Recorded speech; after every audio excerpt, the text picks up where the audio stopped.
Today, I'll walk you through exactly how to create a Gmail automation in Make, so your app can send emails automatically the moment something happens, no code required. If you find this helpful, be sure to like and subscribe, and let's get right into it. Start by opening your browser and going to Make, sign into your account, then click Scenarios from the left navigation menu. This is where all your automations live. Click Create a new scenario.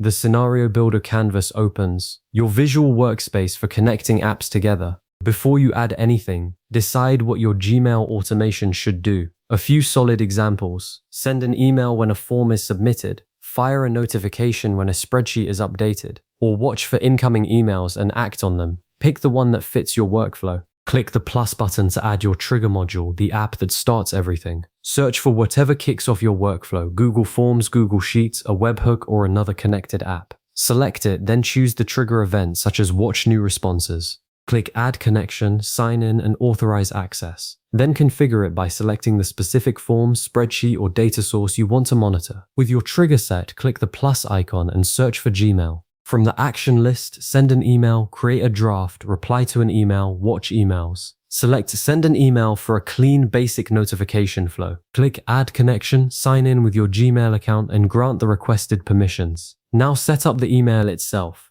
Enter the recipient's address, fixed or pulled in dynamically from your trigger data. Add a clear subject line, something like New Form Submission Received or New Lead Generated. Write the message body, and here's where Make really shines. Insert dynamic data from your trigger module, the submitter's name, email address, form responses, whatever the situation calls for. Take a moment to review recipient, subject, message content. When it looks right, click Save. Then click Run once and let Make wait for test data to confirm the whole flow works end to end. And that's all it takes to build a Gmail automation in Make. Trigger an app, connect Gmail, configure your message, and let it run on autopilot. If this was useful, drop a like, subscribe for more Make tutorials, and I'll see you in the next one.